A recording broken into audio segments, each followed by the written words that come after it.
16 मार्च है आज, 2026। अब 5 नंबर श्लोक आज देखेंगे। उसमें बड़ा सुंदर है ये। उसमें अनेक लक्षण बताया गया है। साधन जो संपत्ति है, साधन संपन्न होने पर ही, वैराग्यवान होने पर ही वो भगवान को प्राप्त कर सकते हैं। क्या क्या लक्षण है? 1, 2, 3, 4, 5 लक्षण। 6 देखा जाए तो एक एक करके विचार करेंगे। श्री भगवान उवाच निर्मानमोहाजित संगदोषाः अध्यात्मनित्या विनिवृत्तकामाः द्वन्द्वैर्विमुक्ता सुखदुःखसङ्गैः गच्छन्ति मूढ़ा पदमव्ययं तत्। तत्परिमार्गितव्यम कहा था। अब यहाँ पर वही तत् अव्ययम पद कौन प्राप्त करता है? गच्छन्ति मैंने प्राप्त करते हैं, जाते हैं। कौन? फर्स्ट कहते हैं निर्माण मोहा। ये ना लेडर जो है ना, राइज, राइज वाला। लेडर में दो होता है।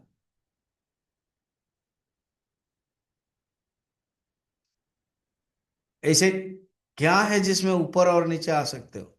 सीढ़ी है। सीढ़ी से ऊपर, सीढ़ी से ही नीचे। एक राइज है, एक फॉल है।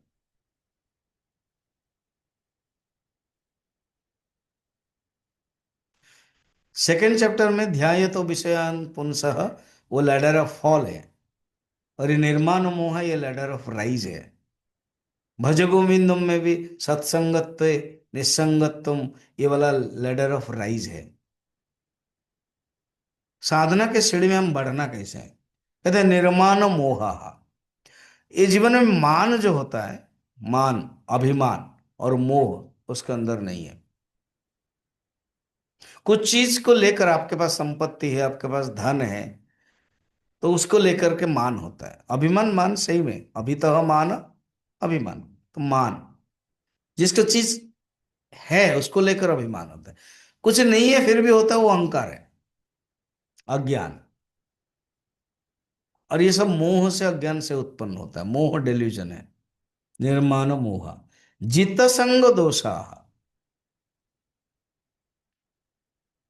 अर्थात संग दोष, अटैचमेंट। संग एक दोष है, उसी से परे हो गया है, उसको कंट्रोल कर दिया है। दोष को कंट्रोल किया, संग दोष।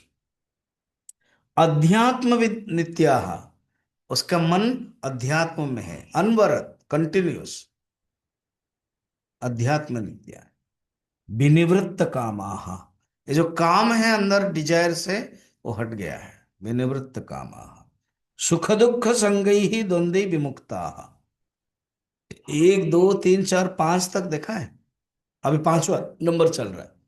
सुख और दुख जो नामक, संग में नामक, सुख दुख रूपक जो द्वंद्व है, सिर्फ सुख दुख नहीं, मान अपमान, शीत उष्ण, लाभ हानि, शत्रु मित्र, जितने भी द्वंद्व है, उसी से विमुक्त, परे हो गया।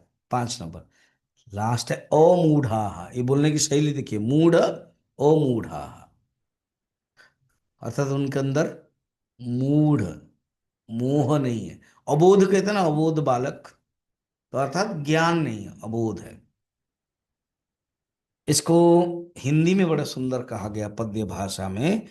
मिटे मान मोहो जिता संग दोष भी, प्रभु के टिके कामना ना कोई, न सुख दुख के द्वंद ऐसा ज्ञानी है, जो परम पद है अविनाशी पा लेता वो ही परम पद को पाप प्राप्त कर लेता है। अव्ययम पदम गच्छन्ते, तो 6 लक्षण, 6 साधना है। हमारे अंदर क्वालिटी, साधना संपत्ति होना चाहिए। निर्माण मोहा 1, चित संग दोषा 2, अध्यात्म नित्या 3, विनिवृत्त कामाः 4, द्वंद्वैर सुख दुख संगै द्वंद्वैर ही विमुक्ताः 5, एंड अमूढ़ाः, जिसके अंदर मोह नहीं है 6। ऐसे साधक जिसके अंदर लक्षण ये सब आ गए हैं, वो ही परमात्मा को प्राप्त कर सकते हैं। वो ही परमात्मा के लिए प्राप्त करने के अधिकारी है। हम्म। तो बड़ा सुंदर में बताया गया है। अच्छा, कुछ चीजें आप देखना इस श्लोक में, जो छह है ना। अध्यात्म नित्य ग्राह्य, ग्रहण करना है। जितसंग दोषाः त्याज्य। और अवांतर फल क्या है? विनिवृत्त कामाः। और द्वंद्वे विमुक्ता सुख दुख संगे ही अवांतर फल। और परम फल क्या है? गच्छन्ते अमूढ़ाः पदमम अव्ययम। सुंदर बताया। अर्थात क्या क्या करना चाहिए, क्या नहीं करना चाहिए। अब निर्माण मोहा, ये त्याज्य है। जितसंग दोषा, ये त्याज्य है।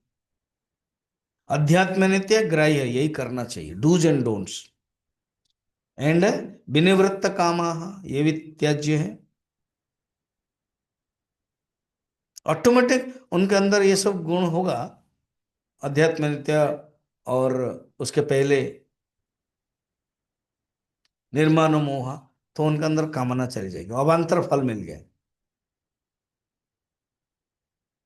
जैसे गरम गरम दिन है और आप हॉल, एक आपका रूम में एसी चल रहा है, बस आप जूता खुलते ही दरवाजा है तो ठंडा ठंडा आ जाएगा ना। आप अंदर घुसा नहीं है और वहीं से आ गया। इसी प्रकार जब आप साधना करते रहे होते, जीवन में मान अपमान दोष हट गया है, अध्यात्म नित्य कर दिया, बिनवृत्त काम, आपके अंदर से कामना ही हट गई है।